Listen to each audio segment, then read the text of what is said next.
Is wide receiver U a slam dunk for LSU, or Ohio State and Alabama have a claim on fantasy football's wide receiver U? We're going to be looking into that in today's episode, analyzing the last 3 years of wide receivers for fantasy football purposes. I'm your host, Trevor Scott, joined by my co-host, Matt Giraldi. What's going on, guys? And let's get into fantasy football wide receiver U. So we have spent the time to put together some information, or I should say Matt has, to deep dive into these guys. So we're looking forward to kind of looking at the last 3 years, and really these three colleges have been pumping out like very, very good receivers into the NFL. So we wanted to take a deeper dive in the offseason and look at how these schools have been successful the last couple of years. We're going to be using week 1 to week 17 data, right? No week 18 data. So that might change some of the things that you see here in terms of the numbers, but in 2024, there was pretty clear winner here, right? LSU dominant top end and best depth. So what did you notice most when going through this information? I mean, what really stood out to me was they had guys finish in the top 7, which is just insane, right? Like we know Chase had his historic season. Jefferson was awesome, but BTJ and Neighbors were just, I think they exceeded all expectations. I know Neighbors was getting pushed up to the board as high as like wide receiver 15 in some cases. BTJ was definitely pushed down quite a bit, but we did not expect them to be the wide receiver 4, and let alone with a combination of Trevor Lawrence and more importantly, Mac Jones, with whom he just went nuclear. And that's not to say that Malik Neighbors didn't have his issues at quarterback. So I think with these guys, and especially with, Brian Thomas, with the new head coach coming in, who's an offensive minded guy, like the sky's the limit. Like we might see these 4 guys go in the first round of 3 wide receiver leagues. Yeah. And you look at the duo strength here for LSU, it's like Chase and Jefferson combined for 578 points. You would think that that's going to be like way above what the next 2 would be. But then you look at the total points and it's over 1,000. It's like, wait, so they had somebody else fill in 430 additional points there. And it's like, that's just crazy to see. That's definitely going to be the highest mark. So in 2024, adding BTJ and Neighbors to the fold here is going to be making LSU look, as we project forward, like definitely wide receiver U, because it's just crazy to think that they're going to have 4 of the most dominant playmakers at wide receiver in the NFL coming from that school. What about Ohio State and Alabama here, though? You got McLaurin and JSN. I feel like those 2 both had kind of breakout seasons, right? Maybe not so much for McLaurin. Yeah. He's been more of an established player, but definitely his best season ever. And then JSN, obviously his major breakout season. And these 2 names before the season started is maybe not even who you would have slotted into these 2 spots. So, what do you think about Ohio State? Because you still have Olave and Garrett Wilson who don't even show up on this duo strength list.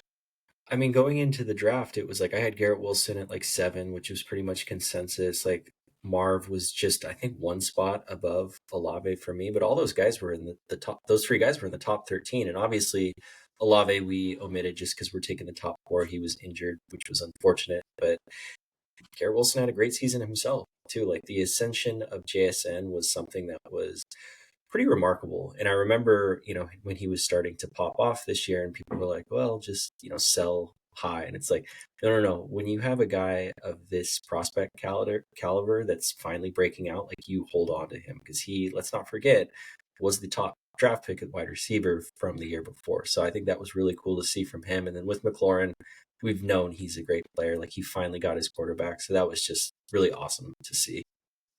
Yeah, and McLaurin driven significantly this past season by touchdowns. So projecting forward, I wouldn't expect McLaurin to show up on this duo list for Ohio State just because they have so many good wide receivers at Ohio State. And obviously you're going to add Ibuka to that and eventually going to add even more firepower to that. So I just think we're all waiting for 2 years from now, which is going to be pretty insane. And then next year they're going to have Carnell Tate coming into. He was a cream of the crop 5-star as well, but we know the big prize is 2 years down the road. So they're just continuing to pump out guys. Yeah, and obviously we are doing our best to refrain from saying Jeremiah Smith, right? Because, everybody's talking about him. So it's like, okay, easy.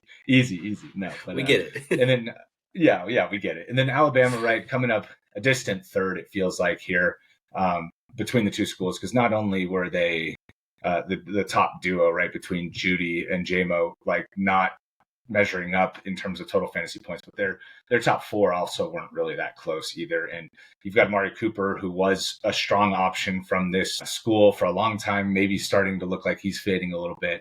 And so, I can't even really off the top of my head, like the four that go into that, top four doesn't even jump off the page to me. I'm not even sure who are the four players that go into that off the cuff.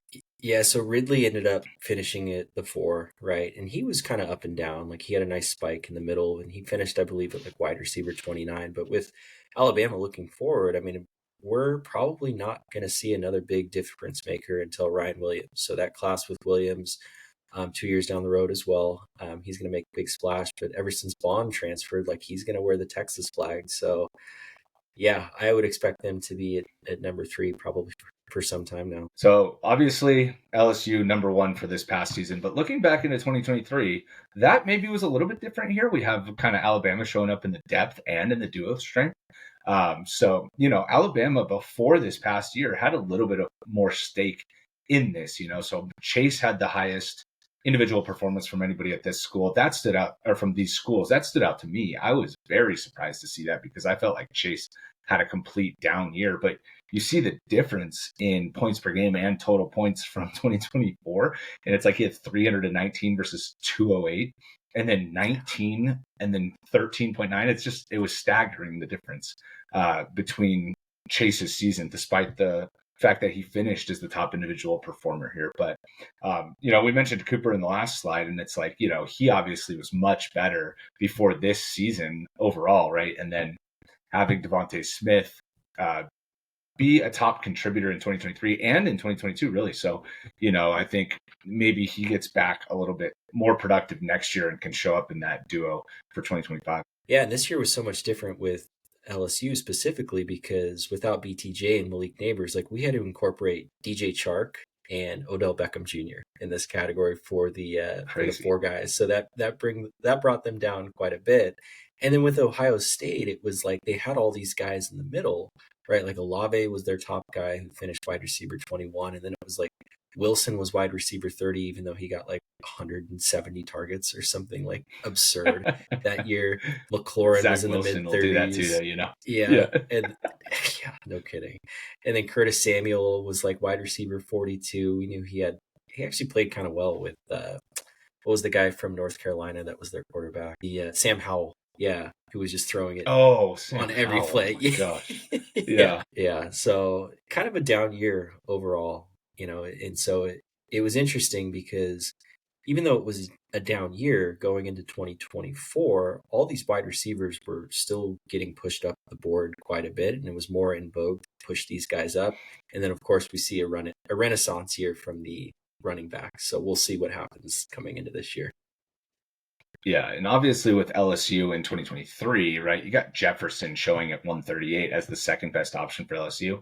He did that in 10 games. So, he had struggled with the hamstring injury, worked his way back. They didn't quite have him all the way up to speed until the very end of the year. So it was an interesting year for LSU wide receivers. And like we mentioned off of 2024, it's very much looking like LSU is going to be wide receiver U now, but that's very new. Alabama and Ohio State definitely had a bigger stake in that claim as recently as 1 year ago. So seeing that LSU was at the bottom of these lists, I think is something that we wanted to highlight too about the conversation around wide receiver U, because it seems so obvious the answer now, but it wasn't always that way. It's not exactly like that's been like brewing or that's been obvious up to this point, despite the firepower of Chase and Jefferson up top. Going into 2022, so last year we're going to break down here, right?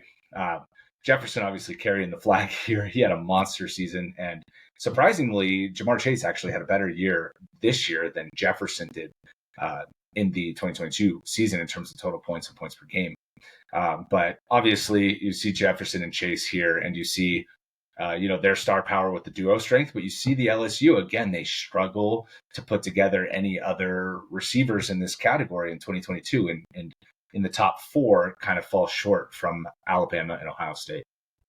Yeah, again, including DJ Chark, and this time including Terrace Marshall, who was famously their number 3 on that 2019 championship it's amazing because Terrace Marshall and Clyde Edwards-Helaire probably received no defensive attention, which is why they ended up in the NFL. But it turns out teams were focusing on other priorities. But again, with Ohio State, McLaurin ended up as the top dog. But again, a wide receiver 18 finish. Wilson was in the mid-20s. Same with Olave. But with Alabama specifically, I mean, that's when Waddle really went off. That's when Cooper also finished in the top 10. DeVonta Smith finished in the top 10.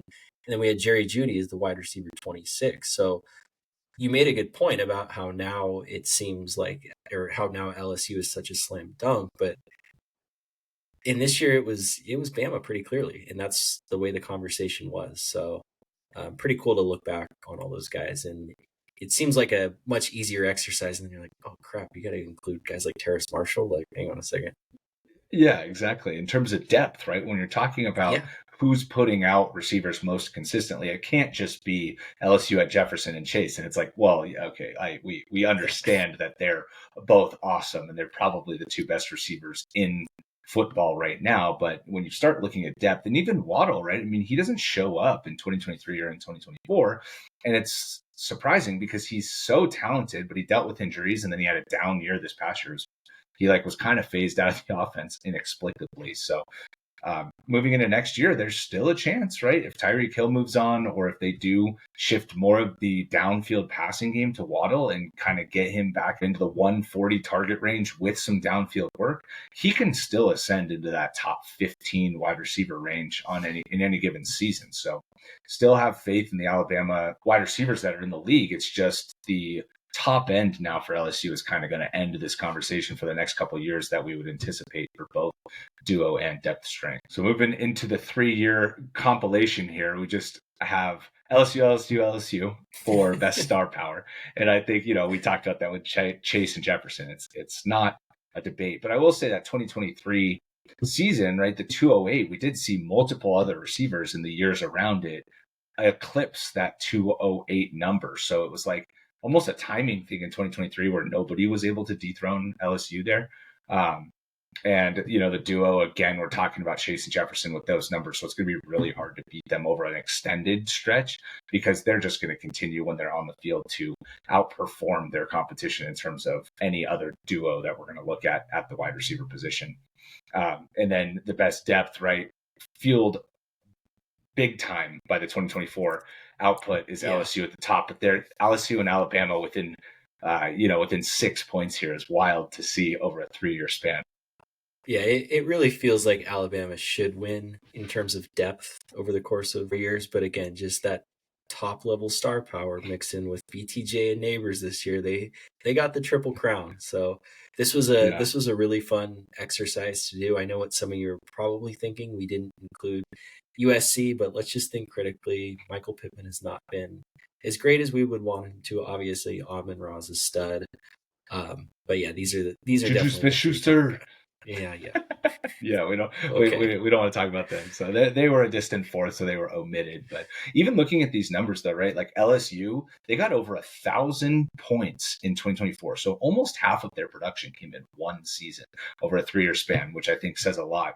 In Ohio State, I mean, we expected so much from Marvin Harrison Jr., and he had kind of a down season. We expected so much from Olave this year, and he was hurt, right? And then I don't know, Garrett Wilson, I feel like even we were expecting more, even though he was very good this season. He didn't even finish in the top 2 in 2024 of Ohio State wide receivers. So I feel like, only being 150 points behind, 170 points behind, something like that, it really feels like they were like right there in terms of being able to get up higher, even just in this last year. And so, I do feel like there's a lot of depth with Ohio State. We're going to be getting more Ohio State wide receivers versus this year. We don't really have like a standout LSU or Alabama wide receiver. And we're getting Abuka this year, and then we're going to be getting Jeremiah Smith. So it just feels like, maybe Ohio State can maybe start to make a run in terms of depth here at LSU. But, if we're looking at the top 4, we've got kind of 4 studs in the league right now for LSU. So it's going to be interesting to watch these prospects and watch these young players continue to ascend in the NFL. So hopefully we get to see a little bit more competition here from these other schools that are supposedly, putting out really good wide receivers. Yeah, I'm excited to run this back again next year and going forward. Final thoughts, right? Which school excels the most? I think, LSU at this point is looking forward, definitely the school that we're going to be talking about winning this debate or whatever. But historically and looking back, Alabama's had very reliable depth. I mean, somebody that we only went back 3 years, right? You go back 8 years, you start adding Julio Jones into the mix for Alabama. You get some of these really good receivers. In the NFL that came out of these schools, right? And not necessarily LSU just running away with everybody as we are expecting moving forward. But it is kind of cool to continue to look just all over the history of these schools for the wide receivers. Yeah, and quick note on LSU. I know I've said this before, but like you have Jaden Daniels, BTGA, and Malik Neighbors. Like Brian Kelly, like he needs to answer some questions, man. And when he left Notre Dame and he said, "Oh, LSU gives me the best chance to win a national championship," and then Notre Dame's in the national championship a few years later, like you got to look in the mirror, bud. Yeah, especially with that star power, right? I mean, obviously. Obviously we had they didn't even make the playoff. Like they weren't, what I mean? It's like they lost all kinds of games, and it was like the 2019 team. They're talking about how the skill position guys kind of line up, and it's like, yeah, I mean that's nice to talk about. But the 2019 team was like the best team ever, and it would have been nice to have a coach kind of raise the level of the LSU players, because like Jaden Daniels still had question marks coming out of college, and it was like maybe it was the coaching, because he looked amazing as a rookie. So overall, LSU should have done better with this cast of talent for sure. But the receivers in the NFL as first year players were just amazing. So we obviously look forward to drafting and continue to talk about them through the offseason. The Chase Jefferson conversation and the BTJ Neighbors conversation in the first and second round for wide receivers is going to be one we're probably going to be having for a long time. So looking forward to that. Thank you guys so much for watching. We look forward to talking to you in the next one. Let us know down in the comments if you have any thoughts on any of these schools, or if you thought we forgot a school or a player. Definitely let us hear about it in the comments, and look forward to talking to you in the next one. Later.